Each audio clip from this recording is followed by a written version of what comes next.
Hello everyone and welcome to another video. In today's video we are actually going to be continuing our Halloween series and I'm going to be talking about what I personally keep in my special effects kit. So this not only includes the special effects that I'm going to be doing for this particular Halloween series this year, but also the special effects makeup that I keep and take onto film sets for all sorts of different jobs.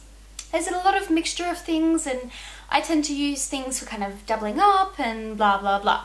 So we'll get straight into it.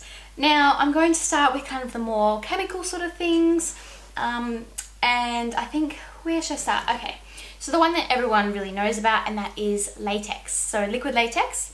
I use the Collodian Australia thin latex. This is a 100ml bottle. Where this is sold in Adelaide is actually in the Stage Shop on Hindley Street. They sell a bunch of Collodian makeup there. The next thing I have is spirit gum. Now spirit gum is a really great adhesive to adhere any of the prosthetics that you are creating, to adhere things to your face. Don't really use it around your eyes, it's not really safe for that area.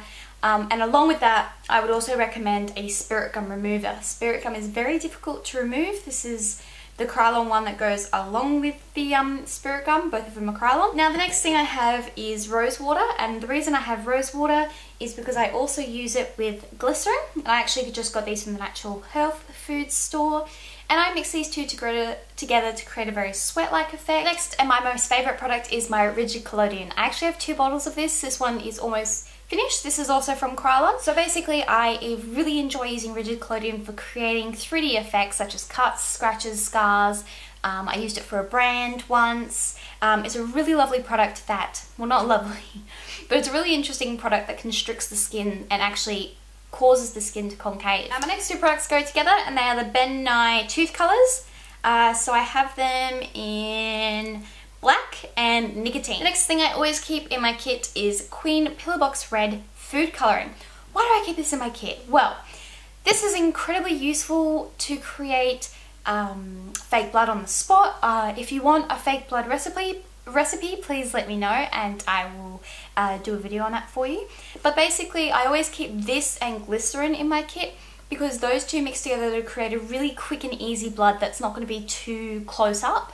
It doesn't give the best blood, but it gives something that is passable from a very far away shot. The next product I always have is a glue stick. This is for covering brows, yada yada yada. Again, everyone always needs a glue stick on set, so yeah.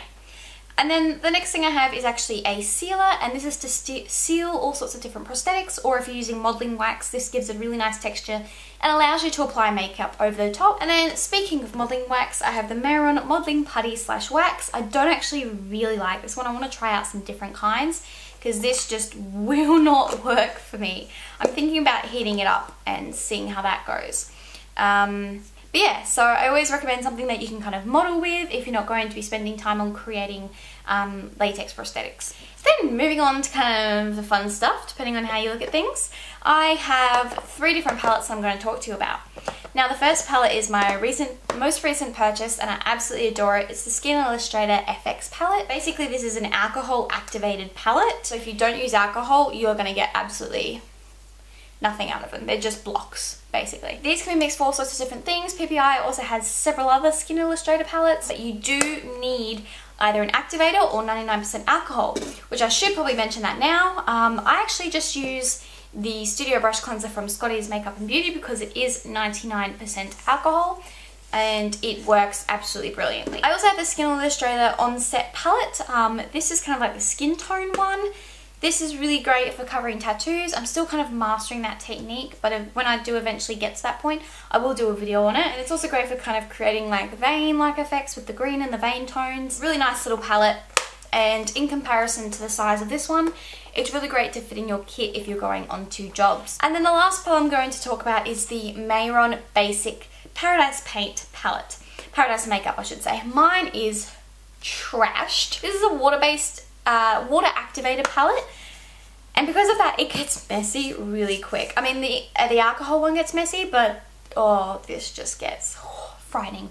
Basically the basic palette is filled with a bunch of different primary colours that are really easy to mix. I do plan on getting other colours but this is going to do me for the tutorials I'm going to be doing for you guys and what I needed to do just recently as well. Next I want to talk about tools, and what is really important to keep your kit is all sorts of different sponges. So I have a very fine black stipple sponge, a more kind of softer coral-like sponge, and then I just have deluxe latex sponges, and you can actually rip these up to create a textured surface as well. But otherwise, wet, these are really great for applying just about anything. And the use of those 3 different sponges together is actually going to give you a really great texturized look, and it won't be too flat, and it'll give you a lot of dimension. And the last 3 tools that I want to talk about are actually some face paint, not necessarily face paint, but body paint brushes. These are by Royal and Nickel, and I have RV14, RV7 and RV10. So RV14 is a very fine fan brush, essentially a destroyed fan brush. The same can be said for RV7, which looks like a paddle brush but has very fine, it's kind of like a, almost like a duo fiber brush. It's a lot thicker down the bottom here and a lot thinner at the top. And then the last brush is more of a kind of thin tip brush, which I've used for wood grain in the past. And even though it's quite long, it actually does really well for kind of creating veins and all that sort of thing, because you don't have too much control of it. It's more of a natural sort of curve and movement. Also, the last product that I did forget to mention, but I'm going to bring up now, is lash adhesive. Any sort of lash glue is fine. One that sets clear is really, really great because you can create all sorts of different effects that you can then colour on the skin. It's obviously safe to use around the eyes. But if you were to use the black one, it could be kind of cool for like kind of scale sort of things. I don't know, I've never experimented with that. If you have, please leave a comment in the comment section down below. I'd love to hear about it. Otherwise, that has been what is in my special effects kit. Some of these things will come in handy for the next few videos that will be coming out in my Halloween series.